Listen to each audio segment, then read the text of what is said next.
लगभग 600 ईसा पूर्व बेबीलोन के राजा ने बहुत से यहूदियों को बंदी बनाकर अपने राज्य में ले आया, जिनमें दानियल और उनके 3 मित्र शद्रक, मेशक और अबेदनगो भी थे। एक समय ऐसा हुआ कि राजा ने सोने की एक बहुत बड़ी मूर्ति बनवाई जो 60 हाथ ऊंची और 6 हाथ चौड़ी थी। उसने उसे बेबीलोन के प्रांत में एक मैदान में खड़ा करवाया। तब राजा ने अपने प्रांत के सभी ऊंचे पद वाले लोगों को बुलवाया ताकि वह सब उस मूर्ति के प्रतिष्ठा में आए जो उसने खड़ी करवाई थी। तब यह सारे लोग राजा के आज्ञानुसार इकट्ठा हो गए और फिर राजा ने यह आज्ञा करवाई कि जब सब लोग नरसिंगे, बांसुरी, वीणा, सारंगी, सितार और शहनाई की आवाज़ को सुने, तब वह सब राजा द्वारा खड़ी की गई मूर्ति के सामने दंडवत करे, और जो कोई ऐसा ना करे उसे आग के धधकती हुई भट्टी में डाल दिया जाएगा। और उस समय जैसे ही बांसुरी, नरसिंगा, वीणा, सारंगी, सितार और शहनाई का शब्द सुनाई दिया, तब वहां पर जितने भी लोग मौजूद थे वह सब उस सोने की मूर्त के सामने झुक गए। लेकिन दानिय्येल के मित्र शद्रक, मेशक, अबेदनगो जो कि यहूदी पुरुष थे, वह उस मूर्ति के सामने नहीं झुके। तब उस समय राजा के कुछ दरबारी राजा के पास आए और कपट से उन तीनों की चुगली करने लगे। वह राजा से कहने लगे कि तूने तो यह आज्ञा की थी कि जो मनुष्य सोने की मूर्ति के सामने दंडवत नहीं करेगा उसे भट्टी में झोंक दिया जाएगा, लेकिन इन तीनों पुरुषों ने तेरी आज्ञा की परवाह नहीं की। तब राजा ने क्रोध में आकर यह आज्ञा दी कि उन तीनों पुरुषों को राजा के सामने उपस्थित किया जाए। जब वह तीनों राजा के सामने आए, तब राजा ने उनसे पूछा कि तुमने मेरी खड़ी करवाई सोने की मूर्ति को दंडवत क्यों नहीं किया? यदि तुमने यह भूल से किया है तो अभी मेरी बनाई मूर्ति को दंडवत करो, तभी तुम बच पाओगे, अन्यथा तुम्हें धधकती हुई भट्टी में डाल दिया जाएगा। फिर ऐसा कौन सा परमेश्वर है जो तुम्हें मेरे हाथ से छुड़ा सके? तब उन तीनों पुरुषों ने राजा से कहा कि हमारा परमेश्वर जिसकी हम उपासना करते हैं, वह हमें उस आग की भट्टी से बचाने की शक्ति रखता है। चाहे कुछ भी हो जाए, ना तो हम तेरे देवता की उपासना करेंगे, ना तो हम तेरी खड़ी करवाई गई मूर्त को दंडवत करेंगे।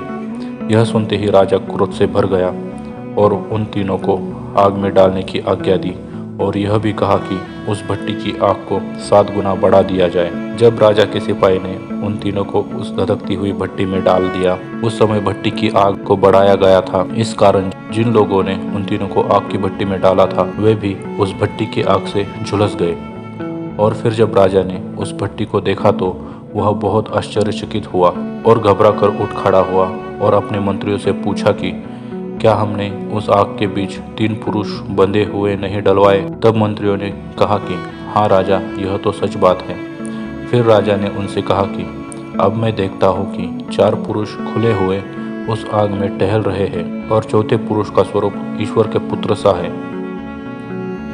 तब राजा उस भट्टी के द्वार के पास गया और उन तीनों से कहा, हे परम प्रधान परमेश्वर के दासों, यहाँ निकल कर आओ। यह सुनकर वह तीनों बाहर निकल कर आए, और तब वहाँ जितने भी लोग इकट्ठा हुए थे वह सब यह देखकर अचंभित हुए कि जिन रस्सियों से उन्हें बांधा गया था उनको छोड़कर उन तीनों का कुछ भी नहीं जला। तब राजा कहने लगा कि धन्य है इनका परमेश्वर जिसने अपना दूत भेजकर अपने इन तीनों दासों को बचाया। उसके बाद राजा ने आज्ञा दी कि पूरे प्रांत में शद्रक, मेशक और अबेदनगो के परमेश्वर की निंदा ना की जाए। जो कोई ऐसा करेगा उसे दंड दिया जाएगा। तब राजा ने उन तीनों का पद अपने प्रांत में ऊंचा किया और उनकी प्रतिष्ठा की। तो दोस्तों, हमें भी अपने सच्चे परमेश्वर पर विश्वास रखकर केवल उसी के सामने दंडवत करना चाहिए। चाहे परिणाम जो भी हो, हमें अपने परमेश्वर को नहीं छोड़ना है और ना ही उसका स्थान किसी और को देना है। हमें अपने परमेश्वर पर पूरा भरोसा होना चाहिए, जैसा उन तीनों को था। उनका विश्वास था कि हमारा परमेश्वर हमें धधकते हुए आग की भट्टी से बचाने का सामर्थ्य रखता है। वैसे ही हमें यह विश्वास होना चाहिए कि हमारा परमेश्वर हमें हर विपत्ति और मुसीबत से बचाने में सक्षम है।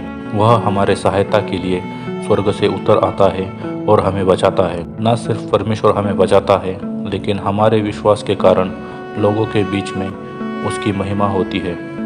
जैसे राजा ने जाना कि इन तीनों का परमेश्वर ही सच्चा परमेश्वर है। मैं विश्वास करता हूँ कि शद्रक, मेशक और अबेदनगो की कहानी आपको पसंद आई होगी। ऐसे ही और बाइबल की घटनाओं के लिए हमारे चैनल को सब्सक्राइब करें, वीडियो को शेयर करें और लाइक भी ज़रूर करें।